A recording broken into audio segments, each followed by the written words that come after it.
भारत सरकार कानून बना दे पॉपुलेशन कंट्रोल का, तो उससे कंट्रोल हो जाएगी, उससे कंट्रोल हो जाएगी। और क्या कानून में लगाए कि अगर नहीं मानोगे तो क्या करेंगे? क्योंकि आपको बीमारी है, हिंदुओं को बीमारी है, हमें नौकरी चाहिए, वो भी सरकारी। उन्हें नौकरी नहीं चाहिए, आपकी नहीं चाहिए, उनको नौकरी नहीं चाहिए, आपकी सब्सिडी। क्या करेंगे आप?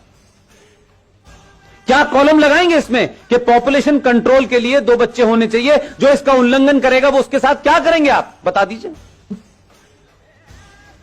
कोई है आपके पास चार्टर इस बात का? लेकिन पूरा देश इसमें नहीं नहीं, पॉपुलेशन हमारे कंट्रोल पे लॉ बनना। अरे लॉ बन जाएगा, लेकिन लागू कैसे होगा? मैं पूछ रहा हूं, जो उल्लंघन करेगा क्या करेंगे? मार देंगे बच्चे को? उनके यहां तो अल्लाह की देन है। आप क्या करेंगे? बताएं, कोई सलूशन हो सरकार को बताएं। और ऐसे ऐसे शेख चिल्ली टाइप की बात करेंगे। नहीं साहब, उनका जो है मताधिकार कैंसिल कर देना चाहिए। ये हिम्मत है? जो काम आप लीगल कर रहे हैं उसको तो पुचकार पुचकार के करना पड़ रहा है आपको। जो संविधान में लिखा है उसको मजबूरियों में, ठोड़ियों में हाथ डाल के करना पड़ रहा है, इतनी पावरफुल सरकार होने के बावजूद भी। आप उनके मददगार ले लेंगे और पूरी दुनिया चुपचाप बैठी रहेगी। लेने की हिम्मत है?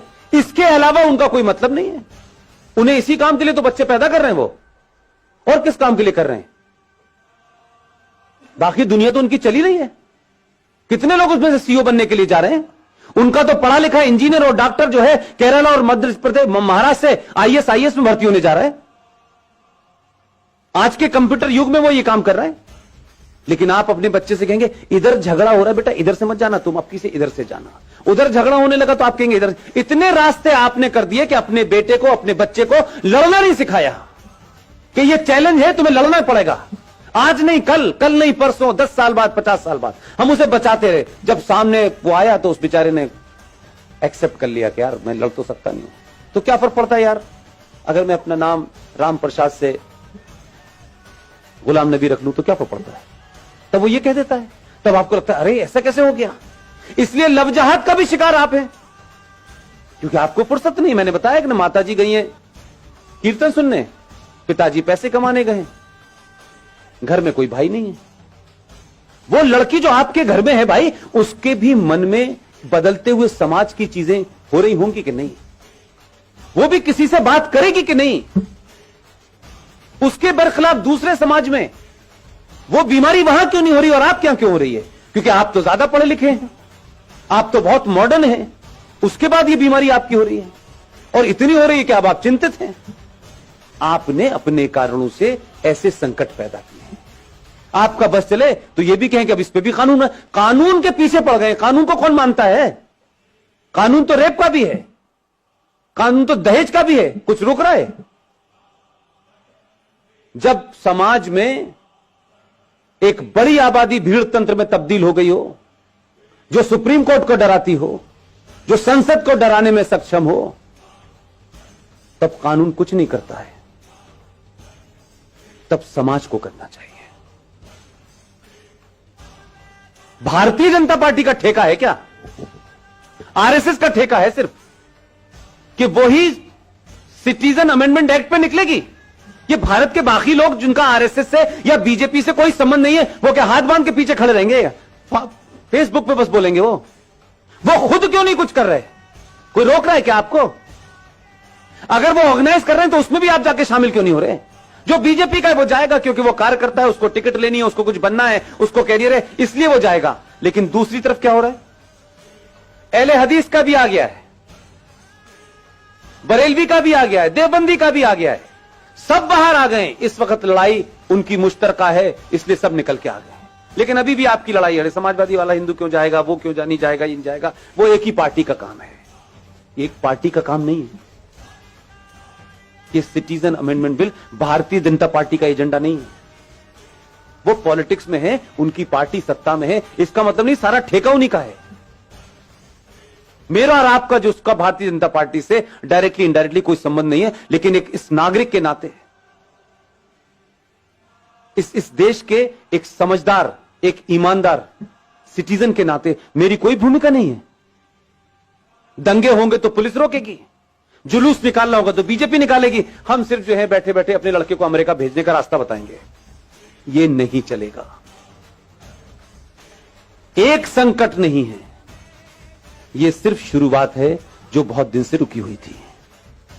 इसलिए मैं कहता हूं कि इस देश में राष्ट्रवादी ताकतें, सनातनी शक्तियां जैसे जैसे मजबूत होंगी, इस देश में गद्दारों के चेहरों से बेनकाब जल्दी होंगे। लिहाजा अगर आप ये चाहते हैं, सरकारें आएंगी, सरकार चली जाएंगी, कोई पता नहीं है कौन कितने समय तक रहने वाला है। देश तो पहले भी चल रहा था, घिसट रहा था, कुछ अच्छा था, कुछ बुरा था, कुछ जीते, कुछ हारे, ये सब चल रहा था। लेकिन अपने दिल पे हाथ रखिए कि जिन समस्याओं को हम नेहरू जी ने दे दी है, ये गांधी जी ने दे दी है, ये फला ने दे दी है, ये उसने कर दी है, जब उन समस्याओं को जड़ से खत्म करने का समय आ रहा है तो फिर इतनी अगर मगर क्यों हो रही है? फिर इंतजार किसका हो रहा है? पहली बार इस देश में सरकार राष्ट्र के लिए काम कर रही है, तो समाज की जिम्मेदारी क्या है कि पूरी ताकत से खड़े हों और सरकार को यह भरोसा दिलाएं कि हम जो काम आप कर रहे हैं वो हमारे लिए शायद उसका तत्कालिक कोई फायदा हो ना हो, लेकिन आने वाली नस्लों के लिए होगा। यह तय होगा कि 20 साल के बाद मेरे बच्चे टोपी लगाएंगे, मेरी बेटियां बुर्का पहनेंगी या नहीं पहनेंगी। अगर नहीं चाहते हैं तो ताकत से खड़े होइए। वो कौन है, कौन नहीं है, कैसा है, बुरा है, अच्छा है, यह महत्व नहीं है। इस समय कई सवाल पूछने का समय नहीं है। दूसरे सवाल नहीं पूछ रहे हैं, पूरी दुनिया में है। पाकिस्तान नेशनल असेंबली का चेयरमैन चिट्ठियां लिख रहा है सऊदी अरब को। 2.5 लाख की रैली निकल रही है उस बांग्लादेश को जिसे आपने चड्डी बनियान पहनना सिखाया है। नंगे घूम रहे थे वो, जिनकी आधी आबादी आपके मुल्क में है, और आपके मुल्क में सत्ता लोभी लोग उनको कह रहे हैं इनको रखो, ये हमारे दबान है, क्योंकि इन्हीं से हमें वोट मिलेगा और इसी हम सत्ता में रहेंगे। यही कारण रहा होगा 1000 साल पहले भारत के गुलाम होने का, जो आज दिखाई देता है मुझे। कैसे कैसे नारे लग रहे हैं इस देश के अंदर। हर राज्य एक अलग अलग बात कर रहा है। कोई यूएनओ चिट्ठी लिख रहा है, आपके लोगों की गिनती ज्यादा है उसमें। वही ताकतें बाहर निकल रही हैं। सबके नाम नहीं लेना चाहता, इतने महान नहीं उनका नाम लूं मैं, लेकिन राष्ट्र को आपकी जरूरत है।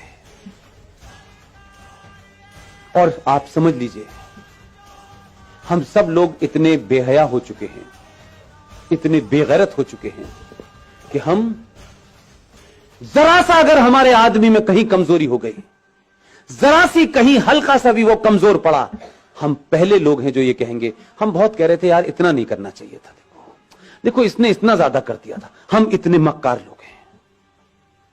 हम उसके बुरे वक्त में, क्योंकि ये उसका बुरा वक्त नहीं है, ये देश का और राष्ट्र का बुरा वक्त है। इस वक्त कुछ भी नहीं सोचना है मुझे, न मैं सोचना चाहता हूं, न मेरी कोई महत्वाकांक्षा है।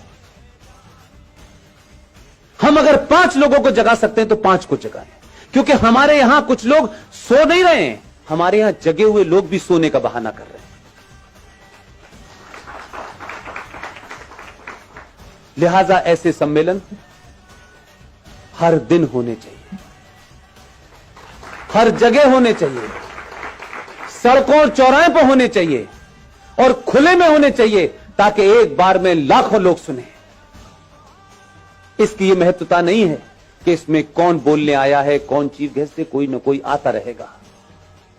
और आपने सोचा भी नहीं होगा कि इस देश में 15-20 लोग इसी समय देश के अलग अलग कोनों पे बोल रहे हैं। उनका किसी पार्टी से कोई संबंध नहीं है, वो किसी पार्टी के ऑफिस नहीं गए।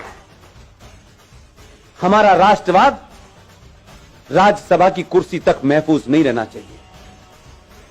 अब हम राज्यसभा में आ गए तो हमारा राष्ट्रवाद पूरा हो गया, अब हमें सत्ता की मलाई खानी है। उससे पहले हम बहुत राष्ट्रवादी थे। मैंने कई लोगों को रातों रात बदलते देखा है पिछले 6 महीने में, माफ कीजिएगा। एकदम दुकान बंद हो गई है उनकी, अब वो पॉलिटिकली करेक्ट हो गए हैं। अब उन लोगों में बैठना है जिन्हें इंटेलेक्चुअल कहा जाता है। अब उन्हें हिंदुत्व की बात करना थोड़ा सा ऐसा लगता है, भाई देखो हमें ध्यान तो रखना चाहिए, इस देश में 35 करोड़ मुसलमान हैं, तो 6 महीने पहले क्यों बोल रहे थे? इसलिए आपके यहां ईमानदारी नहीं है। 15-20 लोगों में चाहे मेजर जनरल जीडी बख्शी हो, कर्नल RSN हो, सुशील पंडित हो, गौरव आर्या हो, ललित अंबरदार हो, इनमें से कोई एजेंडा है किसी का? रोज टेलीविजन पे आप देखते हैं, रोज कहीं ना कहीं भाषण चल रहा होता है उनका। किस लिए? क्या सिर्फ 90 करोड़ हिंदुओं में यही 10-15 लोग हैं? क्यों नहीं हर घर के अंदर 2-2 लोग पैदा हो रहे हैं? क्यों हम ये मानते हैं कि राष्ट्रवाद एक शाम में चाय पीने जैसा है, कोई थोड़ी देर के लिए राष्ट्रवाद भी बात कर लें? कुछ लोगों का राष्ट्रवाद 9 बजे रिपब्लिक टीवी देख के शुरू होता है और 11 बजे कहते हैं बस भारत माता की जय, सो जाओ।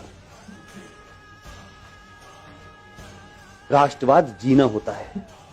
अगर आपको अपने पे गर्व नहीं है, अपने इतिहास पे गर्व नहीं है, आपको बौनों जिन्होंने गुलाम बनाया है, अगर आप उनको महसूस कर रहे हैं, आप उनको मजबूरी में आपको झेलना पड़ रहा है, तो इसका मतलब यह है कि आपके अंदर कोई अपना स्वाभिमान नहीं है। जिसमें स्वाभिमान नहीं होता उसे राष्ट्र की कोई चिंता नहीं होती। उसको किसी भी हालत में रख दो, वो एडजस्ट कर लेगा, वो नाम बदल लेगा, वो धर्म बदल लेगा, वो लड़की की शादी करके एक नया रिश्ता बना देगा और नाम लगेगा, रख लेगा अपना शब्बीर कुमार। वो कुछ भी कर लेगा। अगर जागृत समाज होता तो उस दिन बोलना चाहिए था जिस दिन गुलशन कुमार की हत्या हुई थी। आप 3 चीजें रख रहा हूं रवि भाई, ध्यान दीजिएगा।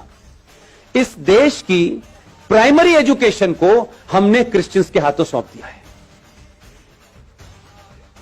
राइट? इस देश के इतिहास को हमने 70 सालों में कम्युनिस्टों के हाथों में सौंप दिया था। और तीसरी चीज बताऊं, इस देश का एंटरटेनमेंट आपने जिहादी मुसलमानों के हाथों छोड़ दिया। आपकी तीनों चीजें आपके पास नहीं है, इसलिए गुलशन कुमार की हत्या हुई, आप समझे ही नहीं कि उसका क्या मसला था। गुलशन कुमार की हत्या भारत की एंटरटेनमेंट इंडस्ट्री के अंदर भजन, कीर्तन और मंदिर को बाहर कर दिया उसने। और अब मौला रे मौला होता है, लड़की हिंदू घर की होती है, लड़का मुसलमान घर का होता है। हर फिल्म में बताया जाता है इस्लाम कितना अच्छा है, हर फिल्म में बताया जाता है कि मुसलमान कितना अच्छा होता है। आपकी नई जनरेशन इसी चक्कर में गफलत पे है। ना आपने खुद इतिहास लिखा है, ना प्राइमरी एजुकेशन आपके पास है, ना ही इंटरटेनमेंट का कोई नैरेटिव आपके पास है। इसलिए दिवाली पे सलमान की पिक्चर रिलीज होगी, ईद पे शाहरुख की होगी और क्रिसमस पे आमिर खान की होगी। आपकी फिल्म कहां बन रही है, कैसे बन रही है, पता नहीं। हम अपने आइकॉन नहीं ढूंढते। और कोई आदमी राष्ट्र के लिए बिना किसी लालच के कोई काम भी कर रहा होगा तो सबसे पहले हमें उसी के अंदर कुछ नुस्ख निकालना होता है। हम उसको कैसे मजबूत करें इसकी हमें चिंता नहीं होती। हम एहसान करते हैं